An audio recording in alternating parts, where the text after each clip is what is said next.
ಬನ್ನಿ ಸ್ನೇಹಿತರೆ, ನಮ್ಮ ನಮಸ್ತೆ ಹಿಂದೂಸ್ತಾನ್ ಮೈಸೂರು ಹಿಂದಿನ ಎಪಿಸೋಡ್ಗೆ ಎಲ್ಲರಿಗೂ ಸ್ವಾಗತ ಸುಸ್ವಾಗತ. ನೋಡಿ, ನರೇಂದ್ರ ಮೋದಿಯವರು ರಾಜಕೀಯ ಮಾಡ್ತಾರೆ. ನರೇಂದ್ರ ಮೋದಿಯವ್ರದ್ದು CBI ಅಂತೆ, ನರೇಂದ್ರ ಮೋದಿಯವ್ರದ್ದು ED ಅಂತೆ, ನರೇಂದ್ರ ಮೋದಿಯವ್ರದ್ದು ಪೊಲೀಸ್ ಡಿಪಾರ್ಟ್ಮೆಂಟ್, ನರೇಂದ್ರ ಮೋದಿಯವ್ರದ್ದು IT ಅಂತೆ. ಕಾಂಗ್ರೆಸ್ನವ್ರು ಏನು ಮಾಡಿದ್ದಾರೆ, ಈ ಥರ ದೇಶ ಕಾಯಕ್ಕಿರ್ತಕ್ಕಂಥ ಸಂಸ್ಥೆಗಳನ್ನೆಲ್ಲ ಏನು ಮಾಡಿಬಿಟ್ರೆ ಹಲ್ಕಿತ್ತು ಬಿಟ್ಬಿಟ್ಟು ಏನು ಮಾಡಿದ್ರು, ಇವ್ರು ಕೆಲಸ ಮಾಡ್ದಂಗೆ ನೋಡ್ಕೊಂಬಿಟ್ಟು ತಾವು ಅತ್ಯಂತ ಶ್ರೀಮಂತರಾದರು. ಮತ್ತು ಇಂಡಿಯಾ ದೇಶ ಇರೋದೇ ಮಜಾ ಮಾಡೋದಕ್ಕೆ ಅಂದ್ಕೊಂಬಿಟ್ಟು ಏನು ಮಾಡಿದ್ರು, ತಮ್ಮ ಮುಸಲ್ಮಾನರಾಗಿದ್ದರೆ ಹಿಂದೂಗಳು ಅಂತ ಹೆಸರಿಟ್ಕೊಂಡ್ರು, ಮೊಮ್ಮಕ್ಕಳಿಗೆಲ್ಲ ಹೆಸರಿಟ್ಕೊಂಡ್ರು. ಏನೋ ತಮ್ಮ ಪ್ರೈವೇಟ್ ಪ್ರಾಪರ್ಟಿ ಥರ ನೋಡ್ಕೊಂಬಿಟ್ರು ದೇಶ ಇದಕ್ಕೊಂದು ಸಂವಿಧಾನ ಇದೆ, ಕಾಯ್ತಕ್ಕಂಥ ವ್ಯವಸ್ಥೆ ಇದೆ ಅನ್ನೋದನ್ನೆಲ್ಲ ಧೂಳಿಪಟ ಮಾಡಿಬಿಟ್ರು.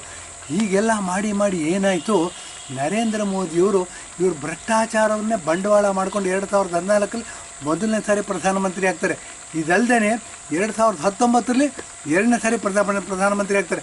ಬನ್ನಿ, ಅಬ್ಕಿ ಬಾರ್ 400 ಪಾರ್ ಅಂದ್ಬಿಟ್ಟು ಈ ಸತಿ ಎಲೆಕ್ಷನ್ ಸ್ಲೋಗನ್ BJPದು. ಏನು 2024 ಲೋಕಸಭೆ ಎಲೆಕ್ಷನ್ ಡಿಕ್ಲೇರ್ ಆಗಿದೆ, ಇಲ್ಲಿ 400ಕ್ಕಿಂತ ಹೆಚ್ಚು ಸೀಟುಗಳನ್ನ BJP ತಗೊಳುತ್ತೆ. ಯಾಕೆಂದರೆ ನಮ್ಮ ದೇಶಕ್ಕೆ ಇವಾಗ ನಿಜವಾದ ಸ್ವಾತಂತ್ರ್ಯ ಬಂದಿದೆ.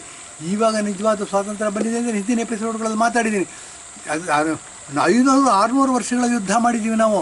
ಏನು ಅಂದರೆ ಬಾಬರಿ ಮಸೀದಿನ ಹಿಂದೂ ದೇವಸ್ಥಾನವನ್ನು ಕೆಡವಿ ಬಾಬರಿ ಮಸೀದಿನ ಕಟ್ಟಿದ್ರು.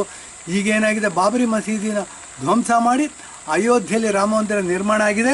ಅಯೋಧ್ಯೆಯಲ್ಲಿ ರಾಮ ಮಂದಿರ ನಿರ್ಮಾಣ ಆದಮೇಲೆ ರಾಮಲಲ್ಲಾನ ಪ್ರತಿಷ್ಠಾಪನೆ ಜನವರಿ 22, 2024 ಇಸ್ವಿನಲ್ಲಿ ನರೇಂದ್ರ ಮೋದಿ ನೇತೃತ್ವದಲ್ಲಿ ಆಗಿದೆ.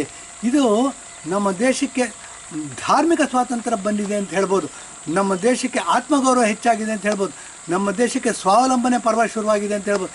ಇದೆಲ್ಲ ಹೇಳಬೇಕು ಅಂತಂದರೆ 2024 ಇಸ್ವಿ ಜನವರಿ 22ನೇ ತಾರೀಕು ಅಯೋಧ್ಯೆಯಲ್ಲಿ ಏನು ರಾಮ ಮಂದಿರ ಆಯಿತು, ಆ ರಾಮ ಮಂದಿರ ಪ್ರಾಣ ಪ್ರತಿಷ್ಠಾಪನೆ ಆಗಿದ್ದ ದಿನವನ್ನು ನಾವು ಆಧಾರವಾಗಿ ಇಟ್ಕೊಂಡು ನಮ್ಮ ದೇಶಕ್ಕೆ ನಿಜವಾದ ಸ್ವಾತಂತ್ರ್ಯ ಬಂದಿದ್ದು 1947 ಆಗಸ್ಟ್ 15ನೇ ತಾರೀಕು ಅಲ್ಲ, ಜನವರಿ 22ನೇ ತಾರೀಕು 2024 ಇಸ್ವಿ ಅಂತ ನಿರ್ವಿವಾದವಾಗಿ ಹೇಳ್ಬೋದು.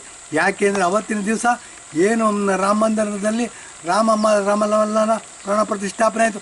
ದೇಶದ ಉದ್ದಗಲಕ್ಕೂ ಮೈಸೂರಿನಲ್ಲಂತೂ ಸಣ್ಣ ಪುಟ್ಟ ಗಲ್ಲಿಗಳಲ್ಲೂ ಸಹ ದೇವಸ್ಥಾನಗಳಿರ್ಬೋದು, ಜನಗಳ ಸಂಘ ಸಂಸ್ಥೆಗಳಿರ್ಬೋದು, ಎಲ್ಲರೂ ಊಟ ಹಾಕಿದ್ರು, ಸ್ವೀಟ್ ಕೊಟ್ಟರು. ನಮ್ಮ ಏರಿಯಾದಲ್ಲೂ ಸಹ 45-50 ಕಡೆಗಳಲ್ಲಿ ಸ್ವೀಟ್ ಹಂಚಿದ್ರು, ಮತ್ತು ಊಟ ಹಾಕಿದ್ರು, ಮತ್ತು ರಂಗೋಲಿ ಹಾಕಿದ್ರು, ಬಂಟಿಂಗ್ಸ್ ಕಟ್ಟಿದ್ರು, ಬ್ಯಾನರ್ಸ್ಗಳನ್ನ ಕಟ್ಟಿದ್ರು, ಪೋಸ್ಟ್ರುಗಳನ್ನ ಹಾಕಿದ್ರು.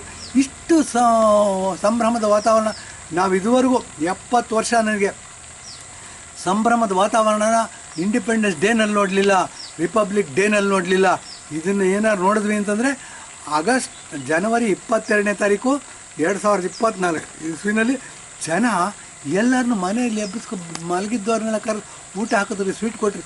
ಇಷ್ಟು ಸಂಭ್ರಮಿಸಿದ ದಿನ ನಾವು ಆಜಾದಿ ಕಾ ಅಮೃತ್ ಮಹೋತ್ಸವ ಅಂತ ಮೊದಲನೇ ಬಾರಿಗೆ ಅನುಭವ ಪಟ್ವಿ. ಆದ್ದರಿಂದ ನಮ್ಮ ದೇಶಕ್ಕೆ ಸ್ವಾತಂತ್ರ್ಯ ಬಂದಿದೆ ಅಂತಂದರೆ ಜನವರಿ 22ನೇ ತಾರೀಕು 2024 ಇಸ್ವಿ ಅಂತ ನಿರ್ವಿವಾದವಾಗಿ ಹೇಳ್ಬೋದು.